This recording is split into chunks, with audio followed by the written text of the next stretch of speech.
కాంగ్రెస్ ప్రభుత్వం ఈ 3 సంవత్సరాల పాలనలో ప్రభుత్వం ఇచ్చిన 6 గ్యారంటీల మీద కానీ 420 హామీల మీద కానీ వివిధ డిక్లరేషన్ల మీద కానీ ఎవరైతే గట్టిగా మాట్లాడుతున్నారో ప్రశ్నిస్తున్నారో వాళ్ళందరి మీద అక్రమంగా కేసులు పెట్టి జైలుకు పంపించి వేధించుడు వారికి పరిపాటిగా మారిపోయింది.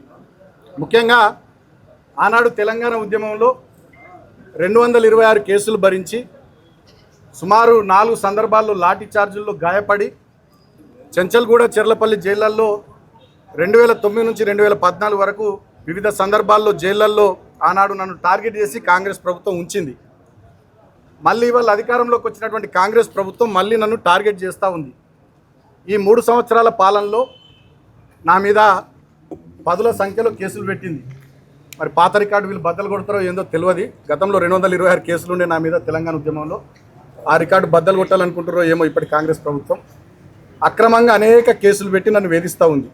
మొన్నటికి మొన్న మీరు చూస్తే కేతన్పల్లి మున్సిపాలిటీలో 22 వార్డుల్లో 14 వార్డులు మేము గెలుచుకుంటే కేవలం 7 వార్డులు గెలుచుకున్న కాంగ్రెస్ అన్యాయంగా కేతన్పల్లి మున్సిపాలిటీ చైర్మన్ స్థానాన్ని కైవసం చేసుకోవాలని కుట్ర చేసి నా మీద, నాతో పాటు మా నాయకులు 25 మంది మీద అక్రమ కేసులు పెట్టి నన్ను ఆదిలాబాద్ జైల్లో 16 రోజుల పాటు ఉంచారు. సో అక్కడ అనేక రకాలుగా జైల్లో కూడా ఇబ్బంది పెట్టిర్రు. నాకు థ్రోట్ ఇన్ఫెక్షన్ వస్తే ట్యాబ్లెట్లు ఇవ్వలే. దాదాపు 4-5 రోజుల పాటు విపరీతమైన చలి అక్కడ ఉంటుంది. ఫిబ్రవరి మాసం చలి బాగుంటే నాకు బెడ్షీట్ ఇవ్వలే. అనేక రకాలుగా నన్ను రిస్ట్రిక్షన్స్లో ఉంచుతూ వేధించింది. అయినా వాళ్ళ కడుపు మంట ముఖ్యమంత్రి రేవంత్ రెడ్డిది, మంత్రి వివేక్ది, కాంగ్రెస్ ప్రభుత్వ పెద్దల కడుపు మంట చల్లారనట్టుంది. మళ్ళీ ఇప్పుడు అక్రమంగా కేసులు పెట్టిరు. నేను 2014లో పెద్దపల్లి ఎంపీగా గెలిచిన, సింగరేణి కార్మికుల ఓట్లతో గెలిచిన. ఆనాడు 2018లో చెన్నూరు నుండి ఎమ్మెల్యే గెలిచిన. మా మందమరి రామకృష్ణాపూర్ కోల్బెల్ట్ ఏరియా పెద్ద ఎత్తున నాకు ఓట్లేసి ఆనాడు ఆశీర్వదించారు. ఇప్పుడు మేము ఓడిపోయినప్పటికీ కూడా ఆ ప్రాంత కార్మికుల పట్ల ఈ కాంగ్రెస్ ప్రభుత్వం చేస్తున్నటువంటి అన్యాయాలు, మోసాలు దాన్ని నిరంతరం ప్రశ్నిస్తూనే ఉన్నాం. మేము ప్రశ్నిస్తే కూడా, మాట్లాడితే కూడా తట్టుకోలేకుండా ప్రభుత్వ పెద్దలు సంయమనము, సహనం లేకుండా వ్యవహారం చేస్తూ ఉన్నారు. అక్రమంగా కేసులు పెట్టి వేధిస్తూ ఉన్నారు. ఇవాళ నన్ను జైలుకు మళ్ళొక్కసారి పంపించాలనే ఆలోచన ముఖ్యమంత్రి రేవంత్ రెడ్డి, మంత్రి వివేక్, ఇతర కాంగ్రెస్ ప్రభుత్వ పెద్దలు చేసి ఇవాళ జైలుకు పంపిస్తూ ఉన్నారు. నన్ను అరెస్ట్ చేసి అక్రమంగా కేసులు పెట్టిరు. ఆ పెట్టిన సెక్షన్స్ కూడా మా లీగల్ టీంతో ఇప్పుడు మాట్లాడుతుంటే ఆ ఒక్క సెక్షన్ నాకు అట్రాక్ట్ కాదు.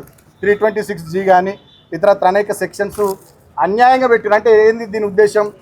బాల్క సుమన్ మాట్లాడుతుండు, ప్రశ్నిస్తుండు కాబట్టి బాల్క సుమన్ గొంతు నొక్కాలి, అరెస్ట్ చేసి జైళ్ళల్లో వేయాలి, నిర్బంధం విధించాలి, తద్వారా పైశాచిక ఆనందం పొందాలనేటటువంటి ఆలోచన కాంగ్రెస్ ప్రభుత్వ పెద్దల్లో కనబడుతోంది.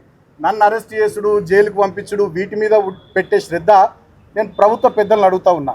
మీరేం మాట ఇచ్చారు? మొన్న సింగరేణిలో కార్మికులకు వారసత్వ ఉద్యోగాలు ఇస్తామన్నారు. మేము గతంలో కేసీఆర్ గారు 19,000 ఉద్యోగాలు ఇచ్చారు. మీరు ఇప్పుడు ఉద్యోగాలు ఇచ్చారు మీద దృష్టి పెట్టుర్రి. జీవో 76 ద్వారా మేము సింగరేణిలో ఇళ్ల పట్టాలు ఇచ్చినాం. ఒక రామకృష్ణపూర్లోనే 3,366 కుటుంబాలకు మేము పట్టాలు ఇచ్చినాం. ఇప్పుడు పట్టాలు ఇచ్చిన మీద శ్రద్ధ పెట్టుర్రి. ఒక్క పట్టా కూడా ఇవ్వలేదు ఈ 3 ఏళ్లలో. ఇవాళ సింగరేణిలో 15,000 కోట్ల కుంభకోణం చేసిర్రు. 40 లక్షల టన్నుల బొగ్గు మాయమైంది, 1,600 కోట్లు దాని విలువ. ఇవాళ సింగరేణిలో ఒక్క సంక్షేమ కార్యక్రమం అమలైతే లేదు. కొత్త మైన్స్ లేవు. అనేక కుంభకోణాలు, సోలార్ ప్లాంట్లలో కుంభకోణం, నైని బొగ్గు బ్లాక్ల వేలంలో కుంభకోణం, జైసల్మేర్ దగ్గర ఎక్కడనో రాజస్థాన్లో పాకిస్తాన్ బార్డర్లో సోలార్ పవర్ ప్లాంట్ ఏర్పాటు చేస్తారట సింగరేణులు. అది ఎవరికి తెలియదు, అక్కడ ఏమవుతుందో ఏందో తెలియదు. దాంట్లో కుంభకోణం. ఇవాళ మొత్తం సింగరేణి కుంభకోణాలమయమైపోయింది, బొందలగడ్డగా మారిపోయింది.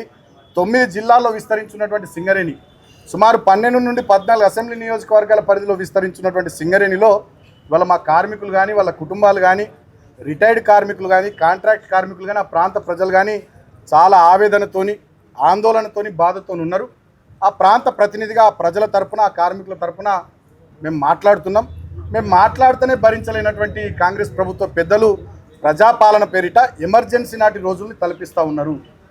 మమ్మల్ని భయపెట్టడం, ప్రశ్నించిన వాళ్ళని భయభ్రాంతులకు గురి చేయడం, ఈ రకమైనటువంటి చర్యల ద్వారా పైశాచిక ఆనందం పొందుతూ ఉన్నారు. మొన్నటికి మొన్న రాష్ట్రమంతా చూసింది. అశోక్ అనే ఒక ఆర్టీసీ డ్రైవర్, ఆయన జగిత్యాలలో మీరు వడ్లు కొనుర్రి, మక్కలు కొనుర్రి అంటే ఆయనను వేధించారు. ఇట్లా చాలామందిని వేధిస్తూ ఉన్నారు, ఇబ్బందులు పెడతా ఉన్నారు. అయినప్పటికీ నాకు చట్టం మీద, వ్యవస్థల మీద, న్యాయస్థానం మీద, మా అంబేద్కర్ గారు మహానుభావుడు రాసిన రాజ్యాంగం మీద నాకు నమ్మకం ఉంది. ఈ అరెస్టులు, కేసులు, వేధింపులు, జైళ్ళు ఇవన్నీ కూడా మా లీగల్ టీం చూసుకుంటుంది. సో చట్టాన్ని గౌరవించే వ్యక్తిగా, రాజ్యాంగం పట్ల దాన్ని అనుసరించేటటువంటి వ్యక్తిగా, గతంలో ఎంపీగా ఎమ్మెల్యేగా పనిచేసిన అనుభవం ఉన్నటువంటి వ్యక్తిగా, డెఫినెట్గా లా అబైడింగ్ సిటిజన్గా నేను అన్ని వ్యవస్థలకు కోఆపరేట్ చేస్తా అని చెప్పి తెలియజేస్తూ, ఇక కొన్ని ఛానల్లో సుమన్ పారిపోయింది, అటుపోయింది, ఇటుపోయింది అంటూ నేను ఎటు పోలే. తెలంగాణ భవన్లో మా పార్టీ యాక్టివిటీ ఉంది, విద్యార్థి విభాగానికి సంబంధించినటువంటి మెంబర్షిప్ యాప్ తయారు చేసేది ఉంది. ఆ పనిలో మేము నిమగ్నమైన, మేము ఎటు పోలే. డెఫినెట్గా చట్టాన్ని గౌరవించే వ్యక్తిగా నేను పూర్తి స్థాయిలో సహకరిస్తా. అంతిమంగా నేను ఒకటే కోరుతా ఉన్న కాంగ్రెస్ ప్రభుత్వ పెద్దల్ని, సరే ఇవల్ల మరి ఇప్పటికి నన్ను జైలుకు పంపిస్తున్న రేవంత్ రెడ్డికి, మంత్రి వివేక్కి ఇప్పటికైనా మరి కడుపు మంట సల్లారుతుందో ఏందో చూడాలి. మా మీద పెట్టే శ్రద్ధ, మా మీద చేసే ఎదురుదాడి, మా మీద కేసులు పెట్టి జైళ్ళకు పంపించాలనేటటువంటి దాని మీద ఉన్న మీ తాపత్రయం, దాంట్లో సగమైన మీరు ఇచ్చిన 6 గ్యారంటీల మీద, 420 హామీల మీద, చేవేళ్లలో చెప్పిన ఎస్సీ ఎస్టీ డిక్లరేషన్ మీద, కామారెడ్డిలో చెప్పిన బీసీ డిక్లరేషన్ మీద, వరంగల్లో చెప్పిన రైతు డిక్లరేషన్ మీద, అదేవిధంగా సరూర్ నగర్లో చెప్పిన యూత్ డిక్లరేషన్ మీద పెట్టి ప్రజలకు 4 మంచి పనులు చేయాలని కాంగ్రెస్ ప్రభుత్వ పెద్దల్ని కోరుతా ఉన్నా. అంతిమంగా న్యాయం గెలుస్తుంది, ధర్మం గెలుస్తుంది. జై తెలంగాణ, జై కేసీఆర్, జై తెలంగాణ, సత్యమేవ జయతే.